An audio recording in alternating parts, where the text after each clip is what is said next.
Hello everyone.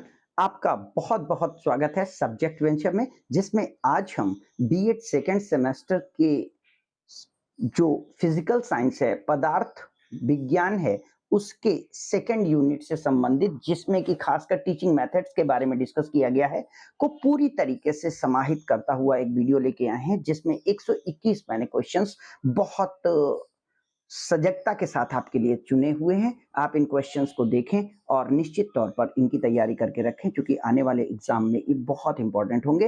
And in this video I will try to be bilingual so that my English medium students can also understand the content. So प्रविधियों, teaching strategies के मुख्य प्रकार हैं। आपने विधियां और प्रविधियां पढ़ी होंगी। शिक्षण विधि मतलब टीचिंग मेथड्स होता है, ये टीचिंग स्ट्रेटजीज हैं। तो इसमें पहला है डिमॉन्स्ट्रेशन, जिसे कि हम प्रदर्शन प्रविधि कहते हैं, कथन प्रविधि कहते हैं, लेक्चर एंड फंक्शनल प्रविधि जिसे हम कार्य की कहते हैं। तो आप जान रहे होंगे कि इसका ऑप्शन ऑप्शन डी सही होगा, क्योंकि लास्ट आंसर ये सभी सही है। नेक्स्ट क्वेश्चन है प्रश्नों का मुख्य प्रकार है। अगर क्वेश्चंस फॉर्म किए जाते हैं तो क्वेश्चंस के टाइप कितने हो सकते हैं, खासकर लेसन प्लान के दौरान। तो लेसन प्लान के दौरान हमारे विकासात्मक प्रश्न होते हैं, पुनरावृत्ति प्रश्न होते हैं और मूल्यांकन प्रश्न होते हैं, जिन्हें हम बोध प्रश्न कहते हैं। तो developmental question, revisionary question and evaluative questions, ये तीनों क्वेश्चंस होते हैं। इस तरीके से इसका भी ऑप्शन डी सही है। नेक्स्ट क्वेश्चन है शिक्षा प्रविधियों, टीचिंग स्ट्रेटजीज का प्रयोग किया जाता है। Why do we use teaching strategies? First option is विषय वस्तु के तत्वों के प्रस्तुतिकरण हेतु, प्रेजेंटेशन ऑफ फैक्ट्स के कारण। अपेक्षित अधिगम परिस्थितियों का सृजन करने हेतु, to create necessary learning condition so that student may learn the new things. छात्रों को बहु इंद्रिय अनुभव प्रदान करने हेतु, यानी बच्चों को सारी तरीके से देखकर, सुनकर, छूकर, जानकर, समझकर, यानी to provide the opportunity of multi sensory experience के लिए हम शिक्षण प्रविधियों का प्रयोग करते हैं। इसलिए इसका भी ऑप्शन उपरोक्त सभी सही होगा। ये खासकर मैंने ऐसे क्वेश्चंस चुने हैं जिनमें मल्टीपल चॉइस हमने ज्यादातर उपरोक्त सभी को टच किया है, जिससे कि आप उनके उद्देश्यों के बारे में, प्रविधियों के प्रकार के बारे में, उनकी विशेषताओं के बारे में जान सकें। अगला क्वेश्चन है पाठ्य सहगामी क्रियाओं को करिकुलर एक्टिविटीज जिन्हें कहा जाता है के द्वारा निम्नलिखित में कौन सा विकास होता है? Which development is based by co-curricular activity? इसमें शारीरिक विकास, फिजिकल डेवलपमेंट, इमोशनल डेवलपमेंट, मानसिक विकास, मेंटल डेवलपमेंट, या ये सभी? तो इसका भी ऑप्शन ये सही सभी होगा। नेक्स्ट है शिक्षण प्रक्रिया का प्रमुख अंग, important part of educational process is, क्या है? पाठ्यक्रम, पाठ्यपुस्तक, पाठ्य सहगामी क्रियाएं। तो चूंकि ये तीनों की तीनों बहुत इंपॉर्टेंट है, जैसा मैंने पहले कहा, all three are very important, are integral part of the educational process. That's why option D ये सभी सही होगा। नेक्स्ट क्वेश्चन है पाठ्य सहगामी क्रियाओं का उद्देश्य क्या होता है? एम्स ऑफ को करिकुलर एक्टिविटीज क्या होता है? तो छात्रों को अनुशासन, स्वानुशासन का अनुभव प्रदान करना, यानी to train them for the self discipline. छात्रों का सर्वांगीण विकास करना, ऑलराउंड डेवलपमेंट। अवकाश का सदुपयोग करना, यानी proper use of the leisure. And you know very well, ये सभी ऑप्शन है, इसलिए ऑप्शन डी सही होगा। नेक्स्ट क्वेश्चन है सूक्ष्म शिक्षण की समयावधि, ड्यूरेशन ऑफ माइक्रो टीचिंग सामान्यतः कितनी होती है? कितने समय के लिए सूक्ष्म शिक्षण कराया जाता है? तो बेसिकली इसके दो क्वेश्चंस बनते हैं। ये याद रखिएगा कि सामान्य सूक्ष्म शिक्षण की अवधि 40 मिनट है। क्वेश्चन आता है पाठ्य योजना का मुख्य उद्देश्य क्या है? लेसन प्लानिंग अगर हम करते हैं, why do we lesson planning? तो कहीं पर रविन्द्रनाथ टैगोर जी ने कहा था कि अगर शिक्षक क्लास में तैयार होकर नहीं जाता, स्टडी करके नहीं जाता, तो वो सबसे बड़ा आत्म घाती उसका प्रयास है। और इसके लिए मुख्य पक्ष क्या क्या हैं? तो इनपुट, आउटपुट एंड प्रक्रिया, प्रोसेस, अदा प्रदाह एंड प्रक्रिया। यानी बच्चों को कुछ हम इनपुट देंगे, उनसे कुछ आउटपुट लेंगे और उनको हम समझाने की कोशिश करेंगे। तो इस तरीके से ये तीनों प्रोसेस इसमें आते हैं, इसलिए ऑप्शन डी सही होगा। नेक्स्ट है पृष्ठ पोषण का मुख्य कार्य। पृष्ठ पोषण को इंग्लिश में फीडबैक कहा जाता है। Main function of feedback is, अगर कहीं पर कोई बच्चा पढ़ रहा है, कोई काम कर रहा है, तो अगर उस बच्चे को पढ़ते रहने के दौरान सही पढ़ने पर शाबाशी नहीं मिलती है और गलत पढ़ने पर टोका नहीं जाता है, तो उसका पढ़ने का अध्ययन करना बेकार है, क्योंकि वो अपनी मुश्किलें नहीं समझ पाएगा। होगा। तो इसलिए किस लिए यानी किस उद्देश्य के लिए फीडबैक दिया जाता है? तो पहला है सेल्फ लर्निंग, खुद के पढ़ने के क्रम में, गति उत्पन्न करना टू क्रिएट मोशन और टू कंट्रोल हिमसेल्फ, बच्चे को अपने खुद को नियंत्रित करना, इसमें भी ऑप्शन डी उपरोक्त सभी सही होगा। नेक्स्ट है पृष्ठपोषण की अवधारणा, यानी फीडबैक का कॉन्सेप्ट क्या करता है? तो पहला है चेंज इन बिहेवियर, बच्चे के बिहेवियर में परिवर्तन लाता है, मनुष्य को मशीन के समान समझता है, यानी मशीन को का परमानेंट आप गाइड करते हैं तभी मशीन एक प्रॉपर तरीके से काम करती है, वैसे बच्चे को भी हमें गाइड करना होगा। और कौशल में स्वामित्व, ओनरशिप ऑफ स्किल, तो these all three are necessary aim of the feedback. That's why the concept of feedback is based or aimed at change in behavior, man like a machine, and ownership in skill. So again option D is the right answer. ये सभी जो उपरोक्त सभी मैंने पिछले 5-6 question 7 questions में डाला है, ये इसलिए जिससे कि मैं उस कंटेंट को पूरी तरीके से समाहित कर सकूं। ऐसा है, याद रखिएगा, वहां पर ऐसा बड़ी मुश्किल से होगा, उसमें 1 या 2 ही एम दिए जाएंगे। नेक्स्ट है सूक्ष्म शिक्षण का अर्थ क्या है? What does mean by micro teaching? तो ये एक लघु कक्षा है, लघु शिक्षण कालांश है, शॉर्ट पीरियड टाइम टीचिंग है, या लघु पाठ्य वस्तु है, शॉर्ट टॉपिक है, या कंटेंट है। तो अगेन हमारी जो सूक्ष्म शिक्षण यानी माइक्रो टीचिंग का जो प्रोसेस है वो ये तीनों चीजें फॉलो करता है, दैट्स वाई उपरोक्त सभी इसमें भी सही होगा। नेक्स्ट है सूक्ष्म शिक्षण का अर्थ होता है, तो meaning of the micro teaching is small class, short teaching methods, लघु शॉर्ट टॉपिक और कंटेंट। अगेन उपरोक्त सभी यही क्वेश्चन पीछे रिपीट हुआ है। नेक्स्ट है अनुदेशन का तात्पर्य है, मीनिंग ऑफ इंस्ट्रक्शन इज, अगर हम किसी को इंफॉर्मेशन के तहत कुछ मैसेज देते हैं, गाइड करते हैं, तो क्या उद्देश्य होता है? तो पहला है टीचिंग करना, सूचनाएं प्रदान करना, टू प्रोवाइड इंफॉर्मेशन और लर्निंग। सो ये तीनों की तीनों चीजें अनुदेशन में कराई जाती हैं या नहीं कराई जाती? आप बताएं क्या होता है? यहां पर मैंने इनमें से सभी नहीं टिक किया है। अनुदेशन का काम मात्र सूचनाएं प्रदान करना है, याद रखिएगा, इंस्ट्रक्शन देना है, यहाँ सिखाना और शिक्षण करना अनुदेशन नहीं होता है, तो इसलिए ऑप्शन बी सही होगा। नेक्स्ट है अनुदेशनात्मक प्रारूप, यानी प्रोग्राम्ड इंस्ट्रक्शंस को कहते हैं, क्या कहते हैं? प्रोग्राम इंस्ट्रक्शन क्या है? अगर हम पहले से कुछ चीजों के इंस्ट्रक्शन बना लेते हैं कि ऐसा करेंगे तो ऐसा होगा, फिर ऐसा करेंगे तो ऐसा होगा, तो ऐसा जब प्रोग्राम कर लिया जाता है तो इसे हम क्या कहेंगे? तो ये एक टीचिंग मॉड्यूल हो सकता है, टीचिंग टेक्नोलॉजी हो सकती है, ये एक प्रशिक्षण विश्लेषण हो सकता है, ये पृष्ठपोषण सिद्धांत यानी प्रिंसिपल ऑफ फीडबैक भी फॉलो किया जा सकता है, इसलिए इसमें भी ऑप्शन ए सभी सही होगा। नेक्स्ट क्वेश्चन है निम्नलिखित में कौन सी क्रिया पाठ्य का सहगामी क्रिया से संबंधित नहीं है? मींस जो को करिकुलर एक्टिविटीज हैं वो इनमें 4 ऑप्शंस जो हैं, जिनमें कृषि कार्य है, भ्रमण है, विज्ञान क्लब है और पर्यटन है, तो इसमें कौन सी चीज हमारी कृषि कार्य में पाठ्य सहगामी क्रियाओं में नहीं होती है?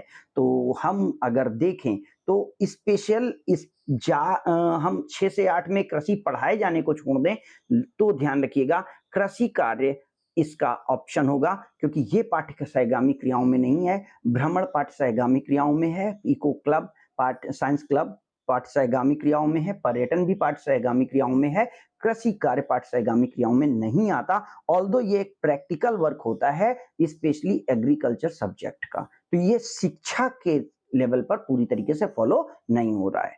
नेक्स्ट है योजना विधि के प्रोफाउंडर, यानी किसने योजना विधि को बनाया? तो प्रोफाउंडर ऑफ योजना विधि कौन है? तो योजना विधि के प्रोफाउंडर हमारे जो हैं वो किलपैट्रिक महोदय हैं। जॉन डीवी को नहीं माना जाएगा। जॉन डीवी योजना विधि के वो नहीं थे। जॉन डीवी जो थे ये प्रैग्मैटिज्म के लेवल पर थे और इन्होंने इस बात को समझा था। किलपैट्रिक उनके फॉलोअर थे और योजना विधि का प्रवर्तन, जो योजना विधि का जो निर्माण है वो किलपैट्रिक के द्वारा किया गया है। अगला क्वेश्चन है छात्रों के शैक्षिक पर्यटनों में से निम्नलिखित में कौन सा विकास होता है? तो छात्रों का अगर शैक्षिक पर्यटन कराया जाए तो कौन सा विकास होगा? तो सौंदर्यपूर्ण की क्षमताओं का अनुभव कराना, पावर ऑफ फीलिंग ब्यूटी, सहयोग की भावना का डेवलपमेंट यानी कोऑपरेटिव फीलिंग्स का डेवलपमेंट, छात्रों में ज्ञानात्मक और भावात्मक पक्ष का development, development of knowledge and emotion, these all three are the main target of students, that's why ये इनमें से सभी सही, ऑप्शन डी इसका सही आंसर होगा। नेक्स्ट क्वेश्चन, सुकरात की विधि को, टीचिंग मेथड्स ऑफ सुकरात क्या था? व्याख्यान विधि, लेक्चर मेथड, क्वेश्चनेयर मेथड, स्वाधिगमित सेल्फ लर्निंग मेथड या ह्यूरियोस्टिक खोज विधि। तो सुकरात महोदय ने प्रश्नोत्तर को जन्म दिया था और सुकरात ने प्रश्नोत्तर विधि को समझा था, इसलिए बी ऑप्शन सही होगा। सुकरात एथेंस के बहुत बड़े दार्शनिक थे जिन्हें हेमलॉक नाम का पॉइजन दे करके मृत्युदंड दिया गया था, और प्लेटो, अरस्तु, ये बहुत सारे लोग इनके बाद में शिष्य के रूप में आगे इनका नाम रोशन करते रहे हैं। आगे देखते हैं, शिक्षण विधियों में महत्व दिया जाता है, यानी टीचिंग मेथड्स में हम किस बात को महत्व देते हैं? एम्स ऑफ द एजुकेशन को, या पाठ्यक्रम को, या दोनों को, या इनमें से कोई नहीं। आप समझ सकते होंगे कि curriculum and aim both are important because aims are pre decided and curriculum is framed on the basis of the aims. So option C इसका राइट आंसर होगा। नेक्स्ट क्वेश्चन है, शिक्षण सहायक सामग्री के मुख्य प्रकार क्या हैं? Kind of teaching learning materials क्या हैं? जो एडिशनल लर्निंग मटेरियल जिसे हम टीएलएम कहते हैं, तो वो कितने तरीके का हो सकता है? वो ऑडियो हो सकता है, वो विजुअल हो सकता है, या ऑडियो विजुअल भी हो सकता है। कैसा होता है? तो आप जानते हैं तीनों तरीके का हो सकता है, इसलिए ये ऑप्शन डी सही होगा। नेक्स्ट क्वेश्चन है, दृश्य सामग्री का उपयोग किया जाता है, यानी जो हमारी ऑडियो विजुअल एड है वो टीएलएम है, उसको प्रयोग करते हैं। क्यों? कि ताकि हम टीचिंग को इंटरेस्टिंग यानी रोचक बना सकें, एक से अधिक इंद्रियों का सक्रिय करना यानी मल्टी सेंसनरी टीचिंग कर सकें, शिक्षण कौशलों का विकास करना, टीचिंग स्किल्स को और अच्छा बना सकें। तो ये सारे के सारे ऑप्शंस उद्देश्य होते हैं, इसलिए ऑप्शन डी इसका राइट आंसर होगा। नेक्स्ट क्वेश्चन है, सहायक सामग्री का उपयोग करते हैं हम टीचिंग, श्रव्य सामग्री यानी हम जो ऑडियो हमारी टीएलएम होती है, जो श्रव्य सामग्री है जिसमें कि टेप रिकॉर्डर और हमारे रेडियो प्लस ऑडियो रिकॉर्डर आते हैं, तो उनका उपयोग किस बात के लिए किया जाता है? तो शुद्ध लेखन, चूंकि वो बोलने में भी आते हैं और शुद्ध उच्चारण समझने में इनका प्रयोग होता है, इसलिए ऑप्शन सी इसका राइट आंसर होगा। नेक्स्ट क्वेश्चन है, दृश्य सामग्री, जो विजुअल एड टीएलएम होता है उसका हम प्रयोग क्यों करते हैं? तो उसमें चूंकि हमें दिखती भी चीजें हैं इसलिए हम पढ़ भी सकते हैं, इसलिए हम उस सामग्री को किस बात के लिए प्रयोग करते हैं? तो यहाँ पर जहाँ इनमें से कोई नहीं लिखा है ये गलत है, ये उपर्युक्त सभी इसका सही आंसर है, यानी ऑप्शन डी उपर्युक्त सभी इसका सही आंसर होगा। नेक्स्ट क्वेश्चन है, ह्यूरियोस्को शब्द का क्या अर्थ है? ह्यूरियोस्टिक विधि की जो मूल वर्ड है ह्यूरियोस्को, उसका क्या मतलब है? I search to lecture finding of the fact to create the problem. तो यहाँ पर मुझे खोजना है, आई सर्च इसका मुख्य मीनिंग है, इसलिए ऑप्शन ए सही होगा। नेक्स्ट क्वेश्चन है, अन्वेषण विधि वह विधि है जिसमें छात्रों को हम अन्वेषण के रूप में रखते हैं, जिसमें हम छात्रों को पूरी तरीके से अन्वेषण के रूप में रखना चाहते हैं या अन्वेषण के रूप में रखते हैं। तो ये जो स्टेटमेंट है, ये स्टेटमेंट प्रोफेसर आर्मस्ट्रॉन्ग का है, ये बात याद रखेंगे। वैसे बहुत सारे लोग इसे हम स्किनर से टच करते हुए देखते हैं, लेकिन ये प्रोफेसर आर्मस्ट्रॉन्ग का एक स्टेटमेंट है कि छात्रों को हम अन्वेषक के रूप में रखें। नेक्स्ट क्वेश्चन है, हार्डवेयर उपकरणों का प्रयोग किया जाता है, यानी हार्डवेयर उपकरणों को हम किन चीजों में प्रयोग करते हैं? पाठ्य वस्तु के प्रस्तुतिकरण में, प्रेजेंटेशन में, संप्रेषण प्रक्रिया में, कम्युनिकेशन में, या प्रस्तुतिकरण को रुचिकर बनाने में, to make the content more interesting. So option D is the right answer. इस तरीके से इसका ये भी आंसर सही है। अमुद्रित माध्यम है, नॉन प्रिंटिंग मीडियम है, ये दोनों की दोनों चीजें, ये जिसको हम कहते हैं कि वर्तमान में आपने टेलीमीडिया देखा होगा, जो एक प्रिंट मीडिया है, एक आपका टेलीमीडिया है। तो जो टेलीमीडिया है वो नॉन प्रिंटिंग मीडिया है, और इस तरीके से रेडियो और दूरदर्शन दोनों के दोनों टेलीमीडिया के पार्ट हैं, और इसमें हम इसे रखेंगे। नेक्स्ट, कंप्यूटर की शिक्षा का अर्थ होता है, कंप्यूटर शिक्षा अगर बच्चे को दी जा रही तो उसका क्या मतलब है? पहला है हार्डवेयर का ज्ञान या सॉफ्टवेयर का ज्ञान, और आप जानते हैं हार्डवेयर एंड सॉफ्टवेयर दोनों के नॉलेज को हम इसमें रखते हैं, तो ऑप्शन सी सही होगा। नेक्स्ट है विचारों का पृथक्करण एवं सामान्यीकरण की नींव नहीं बल्कि अंतिम उपज है।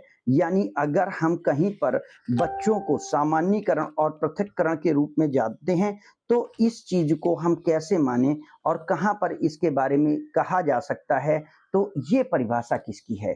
स्किनर की, प्रोफेसर आर्मस्ट्रांग की, या प्रोफेसर यंग की, या ब्राउडी की? तो याद रखिएगा, जहां पर पृथक्करण की बात है, सामान्यीकरण इसकी न्यू नहीं है बल्कि अंतिम उपज है यानी एंड है, ये प्रोफेसर यंग हैं। और इनको याद रखने का ये बात याद रखेंगे कि पृथक्करण एक होस्टाइल चीज है जो कि एक यंग व्यक्ति ही कर सकता है। नेक्स्ट है, निम्नलिखित में कौन सी विधि छात्रों को में रटने की आदत रखती है, यानी रटने की आदत प्रदान करती है? तो आगमन विधि जो कि इंडक्टिव मेथड है, निगमन विधि जो कि डिडक्टिव मेथड है, व्याख्यान विधि जो कि लेक्चर मेथड है, या इनमें से कोई नहीं? तो उत्तर किस चीज को देखेंगे हम? तो यहां पर आप याद रखेंगे कि जो आगमन विधि है वो ज्ञात से अज्ञात की ओर जाती है, और जो निगमन विधि है वो अज्ञात से ज्ञात की ओर आती है। यानी पहले हमें फैक्ट पता होता है और हम अगर ऐसे फैक्ट की ओर जाएं जहां पर हमें कुछ पता नहीं है, नई चीज बना ले, तो वो आगमन है। जो पहले से पता है लेकिन उसके रीजन और उसका एनालिसिस करें, वो निगमन है। अब व्याख्यान विधि क्या है? जिसमें हम लेक्चर्स देते हैं और बच्चा हमारी बातों को स्टडी करता है, तो व्याख्यान विधि जो है वो बच्चों में रटने की आदत डालती है। नेक्स्ट क्वेश्चन है, शैक्षिक कंप्यूटर का क्या अर्थ होता है? शैक्षिक कंप्यूटर काम क्या करता है? तो एजुकेशनल कंप्यूटर का क्या वर्क है? तो परीक्षा में कंप्यूटर का प्रयोग ये एग्जामिनेशन में होता है, शिक्षण कंप्यूटर का उपयोग टीचिंग में होता है, एंड इन प्रोग्राम्ड लर्निंग, अनुदेशन प्रोग्राम्ड लर्निंग में ये काम करना। तो इस तरीके से ये तीनों के तीनों सही हैं, ऑप्शन डी सही होगा। नेक्स्ट है, शैक्षिक कंप्यूटर का यूज होता है किस वर्क के लिए? ईमेल, ई कॉम, या internet? You know very well, all three are the very important. That's why again option D is right answer. शिक्षण कौशल, हाँ, शिक्षक के हाथों में एक ऐसे शास्त्र हैं, यानी शिक्षण कौशल कोई नॉर्मल चीज नहीं है, ये शिक्षक के हाथों में एक शस्त्र हैं, या कह सकते हैं शास्त्र हैं, जो जिसका प्रयोग वह अपनी कक्षा में शिक्षण को प्रभावी और अच्छा बनाने के लिए करता है। और ये कथन, जो ये स्टेटमेंट है कि शिक्षण कौशल एक शस्त्र के रूप में है अध्यापक के हाथों में, जिसका प्रयोग वो अपनी कक्षा में अपने शिक्षण कौशल को और अच्छा बनाने के लिए करता है। ये परिभाषा किस विद्वान द्वारा दी गई है? ये डॉक्टर एसपी कुलश्रेष्ठ जी के द्वारा दी गई है, या ये डॉक्टर बी के पासी जी हैं, या गेंसे हैं, या प्रोफेसर व्हाइट हैं?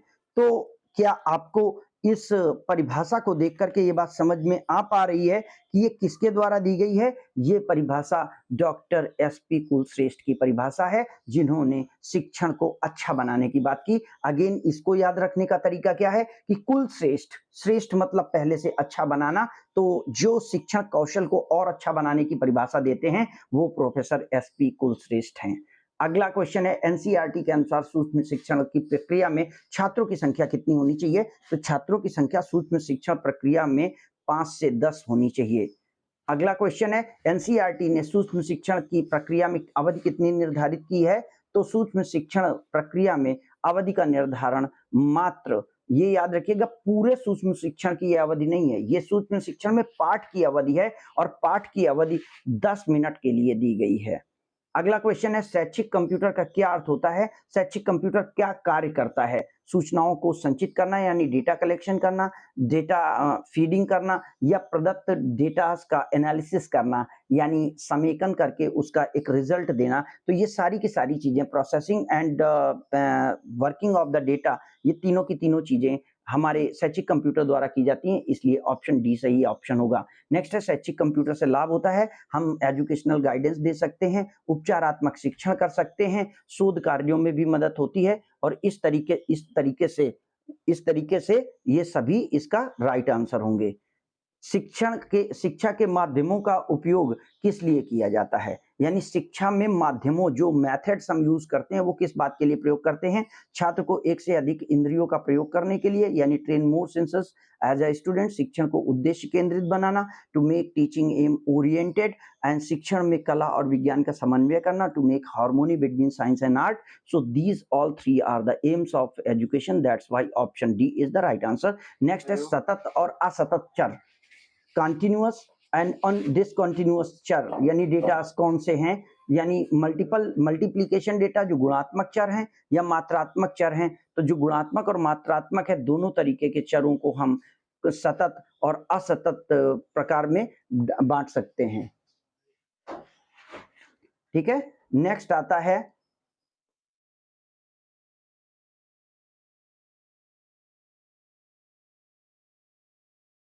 Continuous data.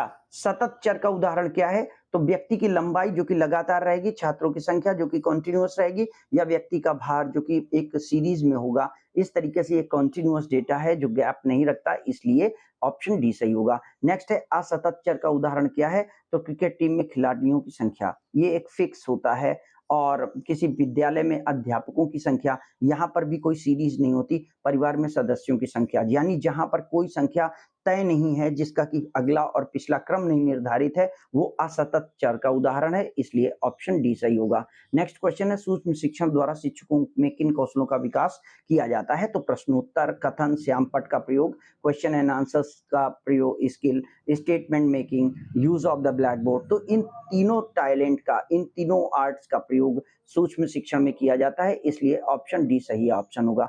आत्मनिष्ठ विधि, इंट्रोस्पेक्टिव मेथड कौन सा है जिसमें व्यक्ति खुद का अध्ययन करता है? आत्मनिष्ठ विधि और सब्जेक्टिव दो मेथड्स स्टडी के बताए गए हैं। तो इसमें साक्षात्कार और अवलोकन हम दूसरे का करते हैं, इंटरव्यू और ऑब्जर्वेशन हम दूसरे का करते हैं, जबकि सेल्फ स्टडी हम खुद की करते हैं। दैट्स वाई इसमें से हम इस बात को क्या मानेंगे? तो स्व अध्ययन विधि होगी, ये सभी होंगे। कौन सा आंसर सही होगा? तो यहाँ पर ये याद रखिएगा, ये सभी नहीं होंगे, ऑप्शन सी सही आंसर है। नेक्स्ट क्वेश्चन है व्यक्ति अध्ययन किसी व्यक्ति का उसके उत्तम समायोजन के लिए किया गया विस्तृत अध्ययन है। यानी अगर किसी व्यक्ति का अध्ययन हम करते हैं और उस व्यक्ति के अध्ययन में हम उसके समायोजन की बात करते हैं, तो ये विस्तृत अध्ययन होता है। ये परिभाषा किसके द्वारा दी गई है? ये परिभाषा ट्रैक्सलर की परिभाषा है, इसलिए ये ऑप्शन ए सही होगा। नेक्स्ट क्वेश्चन है प्रक्षेपण विधि, यानी प्रोजेक्शन मेथड कौन सा है जिसमें कि बच्चे को हम एक टॉपिक या गाइडेंस देकर के डिस्कशन करते हैं? तो TAT, CAT and ink and blot test, जिसे रोर्शा का स्याही धब्बा परीक्षण कहते हैं, ये तीनों के तीनों हमारे प्रक्षेपण विधि में आते हैं। नेक्स्ट क्वेश्चन है पद विश्लेषण, एनालिसिस स्टेप के अंतर्गत आता है। यानी पद विश्लेषण अगर आप करेंगे तो स्टेप्स का एनालिसिस होगा, तो वहां पर पदों का विश्लेषण लेवल ऑफ डिफिकल्टी के आधार पर होता है, capacity of difference between levels भी होता है। तो इसलिए इन दोनों टॉपिक्स को चूंकि पद विश्लेषण ऑब्जॉर्व करता है, इसलिए option C is the right answer. Next question है किसी भी परीक्षण के मानकीकरण, अगर हम किसी स्टडी मेथड को वैल्यू करना चाहते हैं कि वो ओरिजिनली सही है कि नहीं है, तो हम किस चीज को देखेंगे? डेटा एनालिसिस कैपेसिटी देखेंगे, लीगैलिटी देखेंगे, विश्वसनीयता देखेंगे, या हम उसका स्टैंडर्ड देखेंगे? तो अगर किसी भी चीज के हम मानक विश्लेषण में देखने की कोशिश करेंगे तो उसकी हम डेटा एनालिसिस कैपेसिटी को देखने की कोशिश करेंगे, इसलिए ऑप्शन ए सही ऑप्शन होगा। और अगर यहाँ पर किसी और चीज के साथ ये सभी दे दिया जाता, इनमें से कोई एक खत्म करके अगर ये सभी दे दिया जाता, तो फिर वहां पर हम यह सभी टिक करेंगे। यहाँ पर चारों के बीच में से हमें सबसे इंपॉर्टेंट चीज देखनी है, तो एनालिसिस कैपेसिटी मस्ट है, इसलिए पद विश्लेषण पहला ऑप्शन सही होगा। नेक्स्ट क्वेश्चन है निम्न कथन में से किस सूक्ष्म शिक्षण को लघु क्रियाओं में बांटता है? यानी micro teaching divides entire teaching process into small activities. This definition has been given by which psychologist? किस मनोवैज्ञानिक के द्वारा ये दी गई है? आर्यन बुश के द्वारा, मैकलीस के द्वारा, एलन के द्वारा, या ईव के द्वारा? तो ये जो कथन संबंधित है वो एलन का कथन है, क्योंकि इन्होंने सूक्ष्म शिक्षण प्रक्रिया का डेवलपमेंट किया है और उसके बारे में इन्होंने अपने विचार व्यक्त किए हैं। नेक्स्ट है एनसीईआरटी के द्वारा सूक्ष्म शिक्षण चक्र की अवधि कितनी निर्धारित की गई है।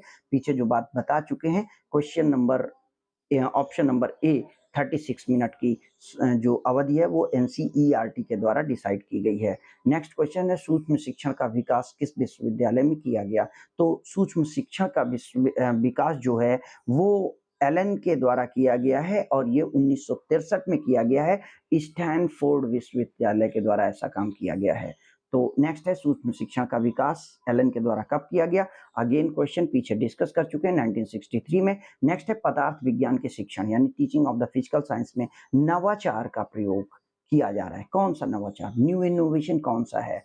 तो कौन सा इनोवेशन हम फॉलो कर रहे हैं, तो माइक्रो टीचिंग का इनोवेशन हम फॉलो कर रहे हैं। कॉमन टीचिंग प्रोसेस अनुकरणीय शिक्षण का फॉलो कर रहे हैं। ब्रेन स्टॉर्मिंग जिसमें कि हम नए फैक्ट बता करके बच्चों को कुछ नया सीखने के लिए प्रेरित करते हैं। तो इन तीनों का प्रयोग चूंकि साइंस लर्निंग में किया जा रहा है इसलिए ऑप्शन डी सही ऑप्शन होगा। नेक्स्ट है निम्नलिखित में कौन सी विशेषता टोली शिक्षण से संबंधित नहीं है। Qualities of team education is not related with. ये एक फ्लेक्सिबल विधि है। इस विधि में शिक्षक अपने दायित्व कार्यों का निर्धारण स्वयं करता है। इसका उद्देश्य अनुदेशन की गुणवत्ता में वृद्धि करना नहीं है, शिक्षकों और छात्रों में परस्पर सहयोग की भावना का डेवलप करना। अब इनमें से कौन सी चीज यानी कौन सी क्वालिटी सूक्ष्म शिक्षण के द्वारा नहीं की जाती है, तो आप जानते हैं कि इसका उद्देश्य अनुदेशन में विकास में गुणवत्ता में वृद्धि करना नहीं है, जबकि हमारी जितनी भी टीचिंग मेथड्स हैं या टीचिंग स्ट्रेटजीज हैं उन सब में हमें क्वालिटी इंप्रूव करना है। तो ऑप्शन सी इसका नहीं इस पर लागू हो रहा है, इसलिए राइट आंसर हो जाएगा। नेक्स्ट है निम्नलिखित में टोली शिक्षण की विशेषता क्या नहीं है, यानी टोली शिक्षण की विशेषता कौन सी नहीं है।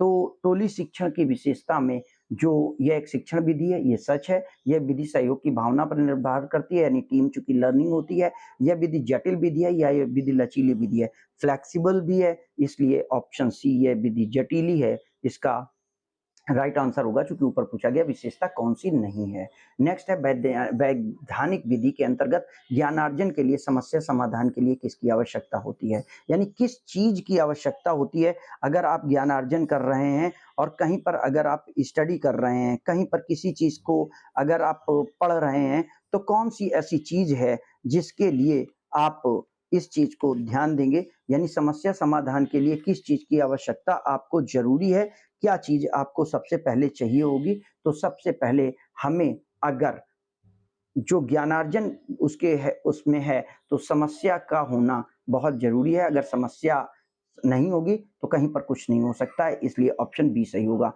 नेक्स्ट है वर्तमान में मानव सभ्यता जिस ऊंचाई के चरण पर पहुंची है, हाइट ऑफ द डेवलपमेंट पे पहुंची है, यानी height of the human society is achieved due to. तो ये किसके कारण हो पाया है, विज्ञान के कारण, पॉपुलेशन के कारण, मैथ के कारण या इन सभी के कारण। तो याद रखिएगा ह्यूमन सोसाइटी के जो डेवलपमेंट की बात है वो ओनली एंड ओनली साइंस की कंट्रीब्यूशन है, इसलिए ऑप्शन ए सही होगा। बच्चों की कल्पना शक्ति और सृजन क्षमता को विकसित करने में सहायक है, यानी इमेजिनेशन एंड क्रिएटिविटी जो बच्चों में डेवलप होती है किस बात के कारण होती है, किस बात से बच्चों में इमेजिनेशन और कल्पना क्षमता का विकास होता है। फ्लैनल बोर्ड के कारण होता है, क्योंकि मूक चित्र बच्चों को कुछ समझा नहीं सकते। मानचित्र बच्चे सामने केवल डेटा को देखते हैं, संग्रहालय में बच्चों चित्रों को देखते हैं, लेकिन फ्लैनल बोर्ड के माध्यम से बच्चों में कल्पनाशीलता और सृजन क्षमता का विकास होता है। नेक्स्ट है अनुसंधान शब्द अंग्रेजी की किस भाषा के समकक्ष होता है। तो अनुसंधान शब्द की अंग्रेजी ही रिसर्च होती है, इसलिए रिसर्च इसका सही ऑप्शन होगा। नेक्स्ट है क्रिया अनुसंधान वह अनुसंधान है जो व्यक्ति को एक से अधिक उत्तम प्रकार से प्राप्त करने के लिए प्रेरित करता है, यानी व्यक्ति को एक से अधिक उद्देश्यों को कैसे वो प्राप्त कर सकता है इस बात की शिक्षा देने का काम जो अनुसंधान करता है। वो कौन सा अनुसंधान है या कौन सी प्रक्रिया है जो व्यक्ति को यह काम करने के लिए कहती है। तो ये जो क्वेश्चन है, ये जो तर्क है, ये किसके द्वारा दिया गया है। तो ये रिसर्च इन एजुकेशन एक रिपोर्ट है, उसके द्वारा इस बात को समझाया गया है। नेक्स्ट है शिक्षक विधि शिक्षक की भी शिक्षक है, यानी teaching method is the teacher of teacher. ये परिभाषा किसने दी है? ये टेलीरैंड की परिभाषा है, इसलिए ऑप्शन ए सही होगा। समस्या समाधान एक ऐसी रूपरेखा है जिसमें तर्क, जिसमें सृजनात्मकता, चिंतन और तर्क होते हैं। ये कथन के तौर पर आप देख रहे हैं टेलीरैंड है, ऑप्शन के तौर पर टेलीरैंड हैं, बीओ स्मिथ हैं, स्किनर हैं या ब्राउडी हैं। तो प्रोफेसर स्किनर के द्वारा इस परिभाषा को दिया गया है, इसलिए ऑप्शन सी सही होगा। प्रोग्राम्ड लर्निंग जो हमारा था, जिसका विकास प्रोफेसर स्किनर ने किया है, जिन्हें कि हम व्यवहारवादी शिक्षा मनोवैज्ञानिक जानते हैं, उनके द्वारा इस बात को बताया गया है। पदार्थ शिक्षण से संबंधित विधि कौन सी है? यानी जो टीचिंग मेथड्स साइंस के हैं वो कौन कौन से हो सकते हैं? व्याख्यान विधि, जिसमें एक्सप्लेनेटरी या लेक्चर मेथड आता है। प्रदर्शन विधि, डिमॉन्स्ट्रेशन आता है। प्रयोगशाला विधि, एक्सपेरिमेंटेशन मेथड आता है। तो ये सभी की सभी विधियां होती हैं, इसलिए ऑप्शन डी सही होगा। नेक्स्ट है समस्या समाधान के चरण हैं। तो समस्या समाधान के चरणों में भी ये तीनों चरण आते हैं। समस्या का चयन करना, तथ्यों का एकत्रीकरण और तथ्यों का विश्लेषण। ऑप्शन डी सही ऑप्शन होगा। नेक्स्ट है शिक्षण की सबसे प्राचीन और अधिक प्रचलित विधि कौन सी है? यानी किस विधि में सबसे ज्यादा एंशिएंट वो है, यानी मोस्ट ट्रेडिशनल विधि कौन सी है? तो प्रदर्शन विधि, डिमॉन्स्ट्रेशन, भाषण और व्याख्यान विधि जो लेक्चर मेथड है, या समस्या समाधान विधि, या पाठ्य पुस्तक बुक रीडिंग विधि। तो क्या लगता है आपको? आप बताइए कि समस्या समाधान की सबसे पुरानी विधि कौन सी है? तो समस्या समाधान की सबसे पुरानी विधि बुक रीडिंग ना करके भाषण और लेक्चर विधि है, जो कि व्याख्यान विधि के रूप में जानी जाती है, क्योंकि पुराने समय में ओरल शिक्षा होती थी और गुरुजन लोग छात्रों को केवल लेक्चर्स देते थे। अब निम्नलिखित में कौन सी कंप्यूटर मल्टीमीडिया सेवाएं हैं जो शिक्षण सामग्री के निर्माण में सहायक हैं? आप जानते हैं माइक्रोसॉफ्ट ऑफिस, पेंट प्रोग्राम या ग्राफिक्स, ये तीनों के तीनों हमें जरूरत पड़ती है, इसलिए ऑप्शन डी सही होगा। नेक्स्ट क्वेश्चन है कंप्यूटर शिक्षण अधिगम में क्या प्रयोग किया जाता है या क्या आवश्यकता होती है? तो बच्चों को फीडबैक देने में, समस्या का समाधान करने के लिए इंस्ट्रक्शन देने में, या अधिगम के नवीन रास्ते खोलने में। ये तीनों के तीनों मेथड्स इसके द्वारा किए जाते हैं, इसलिए अगेन ऑप्शन डी ही सही होगा।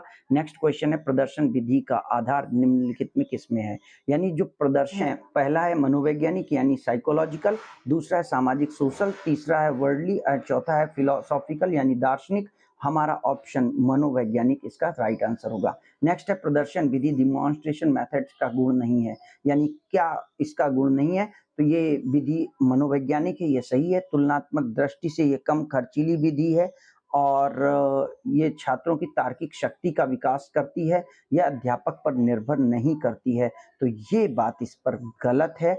जो इसका गुण नहीं है वो ये है कि यह अध्यापक पर निर्भर नहीं करती है, ये गलत है, इसलिए ऑप्शन डी सही होगा। नेक्स्ट है प्रायोजना विधि, यानी जो प्रोजेक्ट मेथड है उसका स्टेप क्या नहीं है?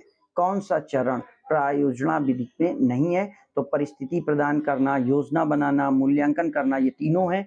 केवल भाषण देना प्रायोजना विधि का नहीं है, इसलिए ऑप्शन सी सही होगा। नेक्स्ट क्वेश्चन है प्रायोजना विधि किस पर आधारित होती है? तो real principle of reality, principle of experience and principle of the cooperation, ये तीनों के तीनों प्रोजेक्ट मेथड में आते हैं, इसलिए ऑप्शन डी सही होगा। इनमें से कोई एक देकर के भी पूछा जा सकता है ये किसका सिद्धांत है।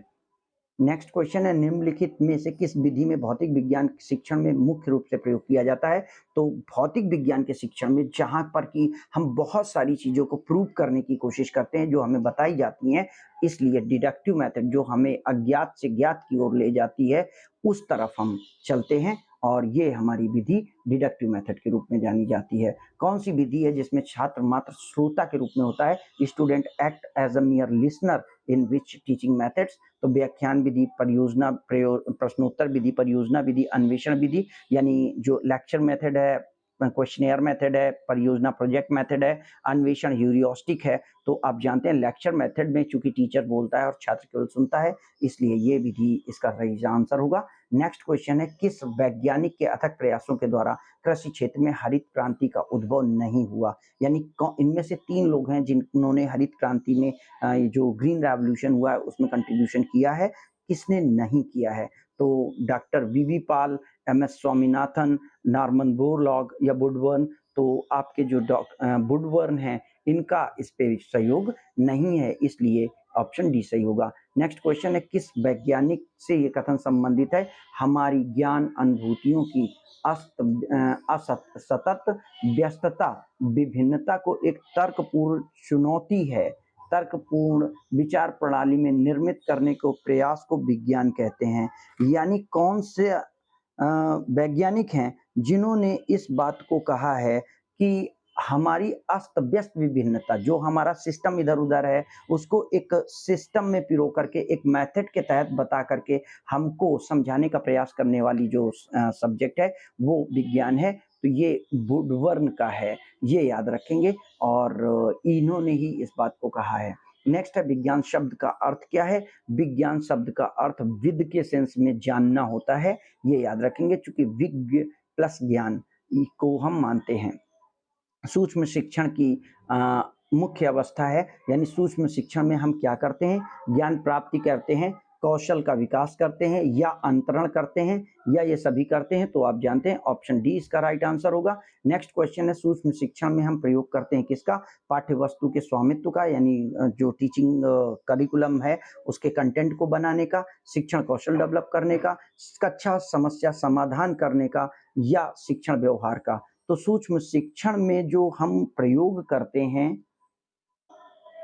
वहां पर सारी चीजें, अगर कोई यह बात आती कि यहाँ पर कोई ऑप्शन हमारा यह सभी होता तो उसे हम यह सभी यानी ऑल ऑफ अबव कर देते। बट अगर मेन टारगेट की बात आती है तो टीचिंग स्किल को मेन डेवलप करना होता है, इसलिए शिक्षण कौशल को हम ठीक करेंगे। नेक्स्ट क्वेश्चन है, आगमन विधि में क्या होता है? आगमन विधि हमें किस तरफ की ओर ले जाती है? तो सामान्य से विशिष्ट की ओर ले जाती है, या विशिष्ट से सामान्य की ओर आती है, संपूर्ण से अंश की ओर आती है, या अंश से संपूर्ण की ओर आती है? तो आगमन विधि ए नंबर सामान्य से विशिष्ट की ओर लेकर चलती है, इसलिए ऑप्शन ए सही होगा। नेक्स्ट क्वेश्चन है, निगमन विधि में क्या होता है? निगमन विधि आगमन विधि की ठीक उल्टा होती है, तो विशिष्ट से सामान्य की ओर आती है, यानी अज्ञात से ज्ञात की ओर आती है, इसलिए ऑप्शन बी सही होगा। नेक्स्ट क्वेश्चन है, कौन सी विधि छात्र केंद्रित नहीं है, जिसमें कि चाइल्ड सेंटर्ड मेथड नहीं है? तो प्रायोजना विधि में छात्र इन्वॉल्व होता है, समस्या समाधान विधि में छात्र खुद वर्क करता है, खोज विधि में छात्र एक रिसर्चर होता है, बट व्याख्यान विधि में ऐसा कुछ नहीं है, इसलिए टीचर ओरिएंटेड है, इसलिए ऑप्शन सी सही होगा। पाठ्यसायगामी क्रियाओं में निम्नलिखित में किसका विकास होता है? तो आप जानते हैं इन तीनों चीजों का विकास होता है, शारीरिक विकास, मानसिक विकास, भावात्मक विकास, इसलिए ऑप्शन डी सही होगा। नेक्स्ट क्वेश्चन है, शिक्षण प्रक्रिया को प्रमुख अंग माना जाता है। शिक्षण प्रक्रिया का प्रमुख अंग क्या है? पाठ्यक्रम भी है, पाठ्यपुस्तक भी है, पाठ्यसायगामी क्रियाएं भी हैं, इसलिए ऑप्शन डी इसका सही आंसर होगा। नेक्स्ट है, पाठ्यसायगामी क्रियाओं का मुख्य उद्देश्य क्या है? तो छात्रों का स्वानुशासन करना, अनुभव प्रदान करना, सर्वांगीण विकास करना, अवकाश का सदुपयोग करना भी इसका मुख्य ऑप्शन है, इसलिए ऑप्शन डी सही होगा। निम्नलिखित में कौन सी सही क्रिया पाठ्यसायगामी क्रिया से संबंधित नहीं है? ये कृषि कार्य है। आई थिंक ये क्वेश्चंस पीछे रिपीट हो चुके हैं, टाइपिंग मिस्टेक हुई है, या कॉपी पेस्ट 2 बार हुआ है, इसलिए इसके लिए एक्सक्यूज करें। नेक्स्ट है, शैक्षिक परिवर्तनों में इसमें भी ये सभी होगा। नेक्स्ट है, ये क्रियात्मक और मौलिक अनुसंधान, ये क्वेश्चन नहीं था। तो निम्नलिखित में शैक्षिक अनुसंधान के प्रकार कितने हैं? अगर हम रिसर्च को देखें तो मौलिक रिसर्च जो कि सेल्फ रिसर्च होती है, और क्रियात्मक जो फंक्शनल रिसर्च होती है, ये दोनों के दोनों इन्वॉल्व होते हैं, इसलिए ऑप्शन सी सही होगा। नेक्स्ट है, क्रियात्मक अनुसंधान के उद्देश्य क्या है?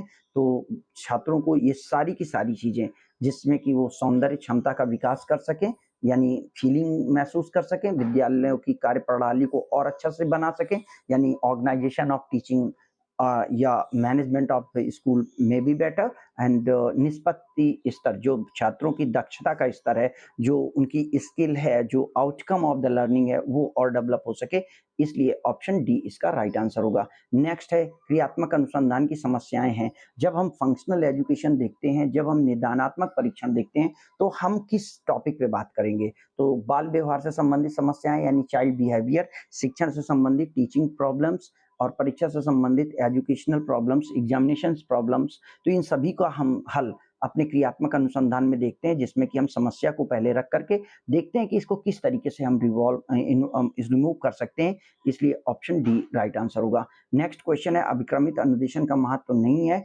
अभिक्रमित अनुदेशन जो प्रोग्राम्ड लर्निंग है, क्या चीज उसमें नहीं होती, तो छात्र की रुचि रहती है, सही है, सतत सक्रिय रहते हैं, ये भी सही है। विषय वस्तु को छोटे छोटे रूप में प्रस्तुत नहीं किया जाता, यही गलत है, प्रस्तुत किया जाता है।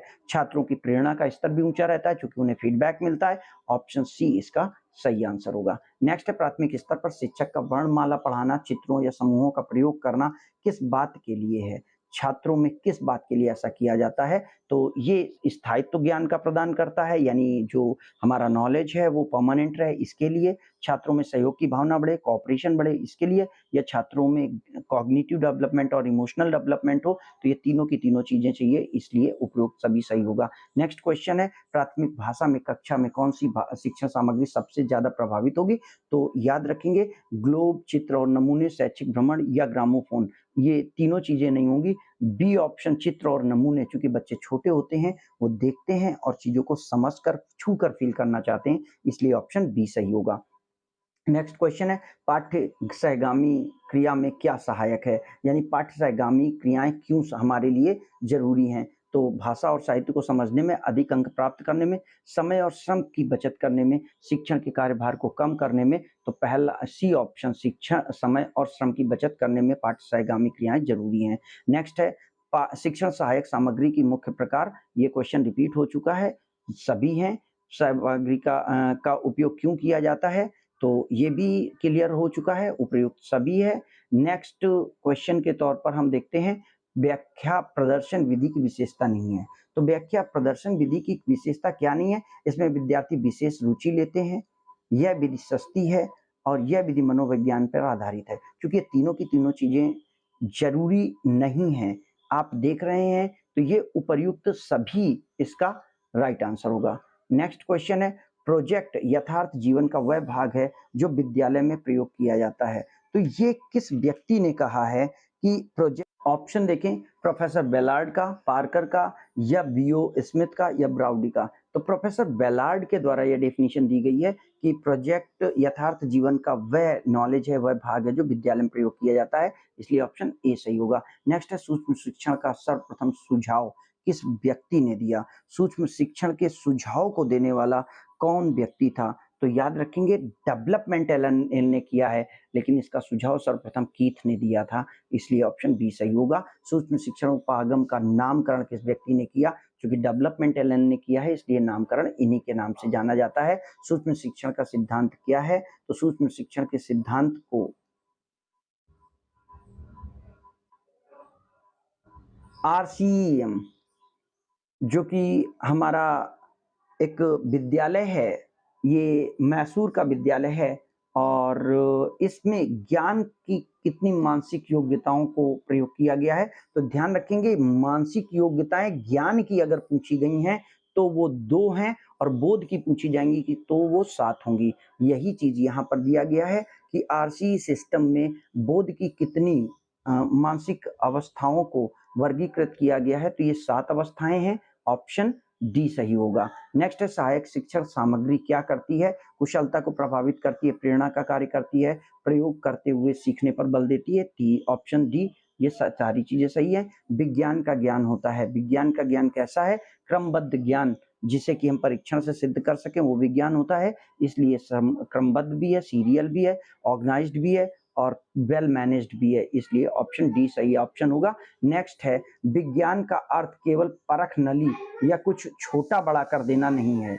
यानी परख नली में कुछ बना देना या बड़े छोटे को बनाने के लिए उसको मिलाना ही विज्ञान का उद्देश्य नहीं है, अपितु वैज्ञानिक विधि से हमारे मस्तिष्क को प्रशिक्षण देना विज्ञान है। यह परिभाषा डॉक्टर राधाकृष्णन की है, इसलिए ऑप्शन बी सही होगा। नेक्स्ट है, अंतरक्रिया अवस्था के अंतर्गत क्या आता है? शिक्षण का संगठन, शिक्षा का मार्गदर्शन, दोनों आते हैं, ऑप्शन सी सही होगा। नेक्स्ट है, उत्तर क्रिया अवस्था के अंतर्गत क्या क्या आता है?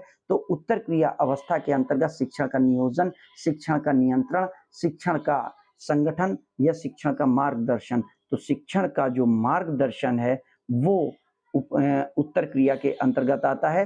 प्रोजेक्ट पद्धति का पहला कार्यक्रम क्या होता है? तो सबसे पहले प्रोजेक्ट कार्य का निर्माण करना या प्रोजेक्ट का चुनना, ये इसका ऑप्शन होता है, इसलिए ऑप्शन सी सही होगा। नेक्स्ट है, प्रोजेक्ट पद्धति की विशेषता होती है, ये साइकोलॉजिकल है, करके सीखने पर बल देती है। प्राप्त ज्ञान स्थायी होता है, चूंकि ये तीनों चीजें सही है इसलिए ऑप्शन डी सही होगा। Next, JS. ब्रूनर ने क्या विकसित किया? तो जे.एस. ब्रूनर ने खोज रचना समूह को इन्होंने विकसित किया, इसलिए ऑप्शन बी सही होगा। अनुदेशन तकनीक में प्रयुक्त साइबरमेटिक्स ग्रीस भाषा के साइबरनेटिक्स से बना हुआ है, जिसका अभिप्राय है। तो ध्यान रखेंगे, जो साइबरनेटिक्स वर्ड है वो प्रशासक और पायलट दोनों के लिए आता है, इसलिए ऑप्शन डी सही होगा। नेक्स्ट है, उद्देश्यों को व्यावहारिक तौर पर लिखने की किसने विधि प्रतिपादित की है, यानी उद्देश्यों को नोट करके एक सही तरीके से प्रस्तुत करने की विधि किस। तो यह विधि प्रोफेसर ब्लूम द्वारा न दे करके प्रोफेसर मैगर द्वारा दी गई है, इसलिए ऑप्शन बी सही होगा। याद रखेंगे, ब्लूम को हम ज्ञानात्मक उद्देश्यों की उस टैक्सोनॉमी के लिए जानते हैं। नेक्स्ट है, कोमल शिल्प उपागम क्या चीज है? सॉफ्टवेयर क्या चीज है?